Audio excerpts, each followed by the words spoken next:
Should not have moved him because now he's not doing it properly. Okay. Still not doing it properly. Unbelievable. Company.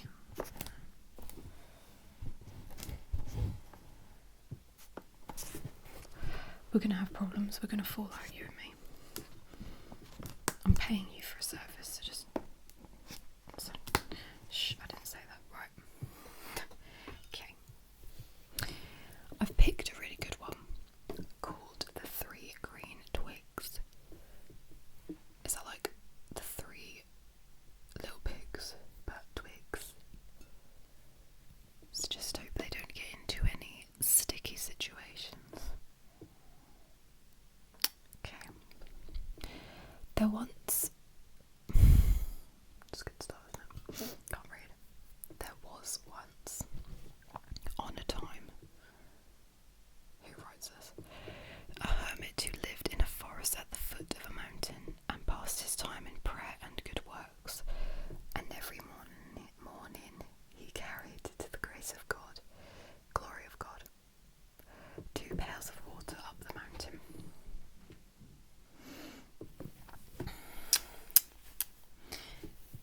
Many a beast drank of it, and many a plant was refreshed by it, for on the heights of a strong wind blew continually, which dried the air and the ground, and the wild birds which dread mankind wheel about there, with their sharp eyes search for a drink. And because the hermit was so pious, an angel of God, visible to his eyes, went up with him, counted his steps, and when the work was completed, brought him his food, even as the prophet of gold was by God's command fed by the raven. When the hermit in his piety, is that like a pie eating contest? Had already reached a great age, it happened that once he saw from afar a poor sinner being taken to the gallows, he said carelessly to himself, "There, that one's getting his just desserts." Wow, that's really mean. You wouldn't like it if that was you, would you?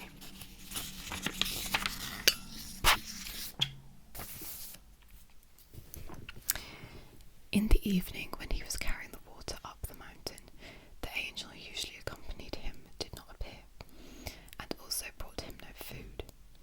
Then he was terrified and searched his heart, and tried to think how he could have sinned, as God was so angry, but he did not discover it. Well, maybe it's because you were such a bitch to the guy going to the gallows.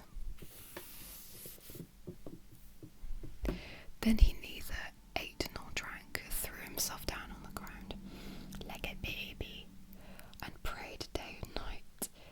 And as he was one day thus bitterly weeping in the forest, he heard a little bird singing beautifully and delightfully, and then he was still more troubled, and said, "How joyously thou singest! The Lord is not angry with thee." Translation: you sing really nice,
I should point out, deserts is not spelled correctly. There is only one S instead of two, so technically he's getting his deserts. I don't know if he means Sahara or what, but it's kind of unclear, so.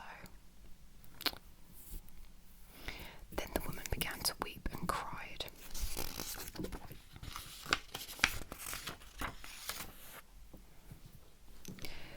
Lord thus punishes one single word.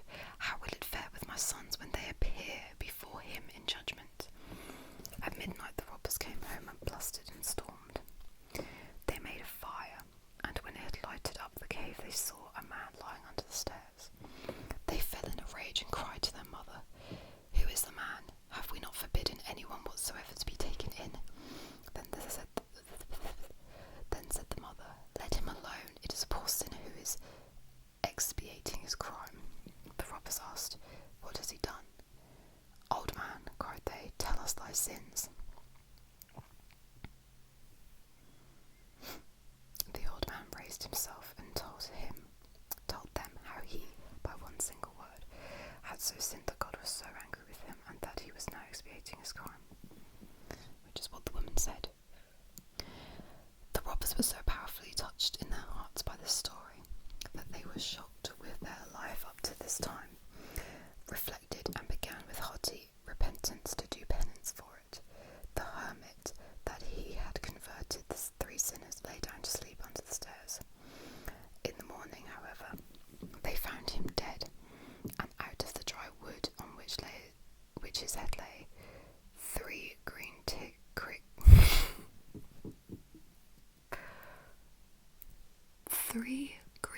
twigs had grown up on high. Thus the Lord had once more received him into his favour. Did the twigs grow through his face?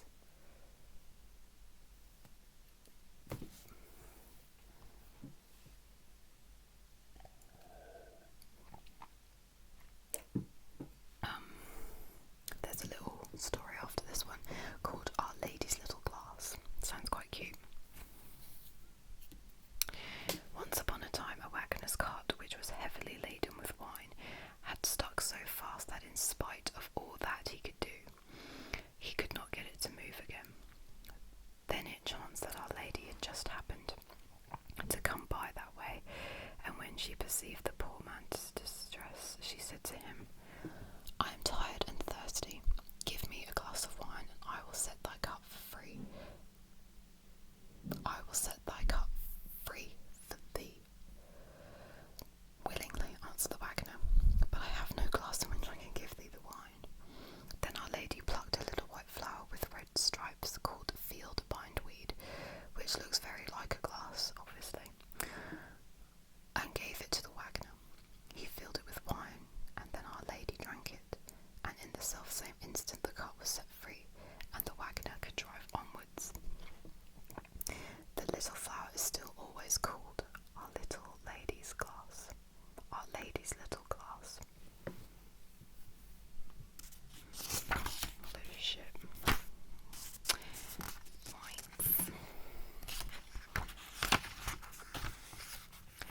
Time for another, I'd say.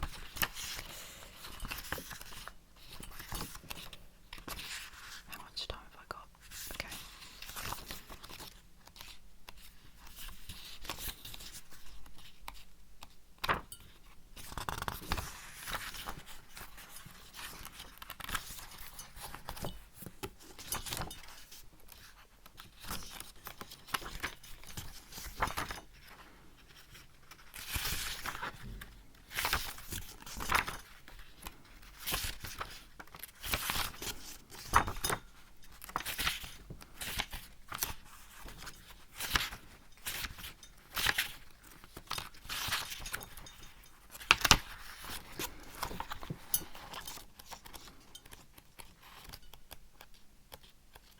There's no more little stories left, just big ones.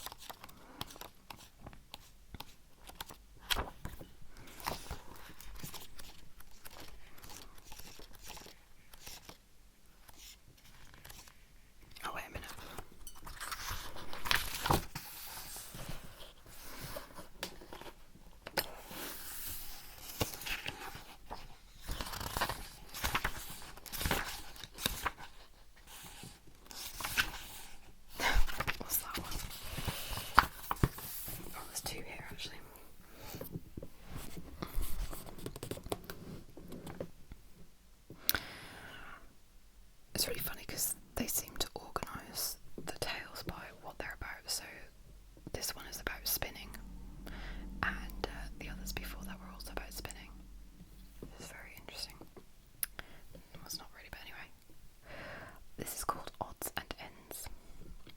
There was once on a time.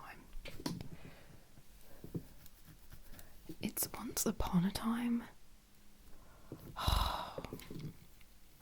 A maiden who was pretty, but idle and negligent. When she had to spin, she was so out of temper that if there was a little knot in the flax, she at once pulled out the whole heap of it. That's what I do with my hair. If I've got a knot, I just pull the whole lot out. Just sick of it, you know. And strewed, I love that word, and strewed it about on the ground beside her. Now she had a servant who was industrious, and gathered together the bits of flax which were thrown away, cleaned them, span them fine, and had a beautiful gown made out of them for herself. You go, girl. Oh, sorry about that. A young man had wooed the lazy girl, and the wedding was to take place. Sorry, I look really bored, but it's actually, I can't support my head. I'm like a baby, so... Oh, anyway. On the eve of the wedding, the industrious one was dancing merrily about in her pretty dress, and the bride said, "Ah, how that girl does jump about dressed in odds and ends." The bridegroom heard that, and asked the bride what she meant by it. Then she told him that the girl was wearing a dress made out of the flax which she had thrown away. When the bridegroom heard that, and saw how idle she was, and how industrious one poor girl was, he gave the lazy girl up, went to the other, and chose her as his wife. Well, it's nice to know that he really loved this woman, wasn't it? Okay, this is called Brides on Trial. There once was a young shepherd who wished much to marry, and was acquainted with 3 sisters who were all equally pretty, so that it was difficult for him to make a choice, and that he could not decide to give preference to any of them. So he decided to marry their mum. Not really. Then he asked his mother for advice, and she said, "Invite all 3, and set some cheese before them, and watch how they eat it." God, if he invited me there, I'd be like, cheese. God. Wouldn't choose me for his wife, would he? Wouldn't cheese me for his wife.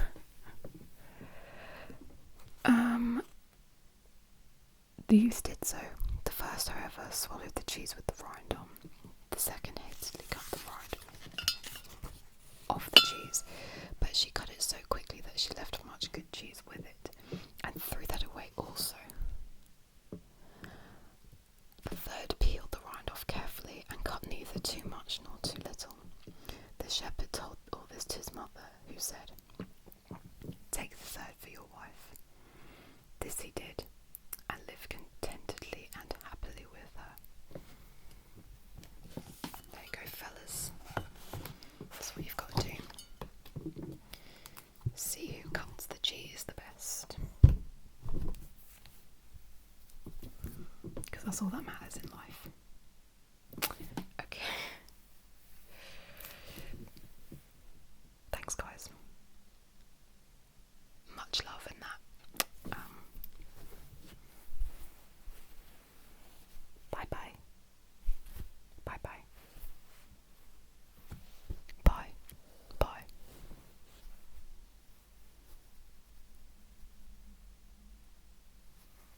Oh, help.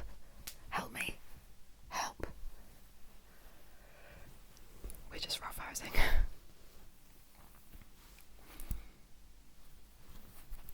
I'm not strangling.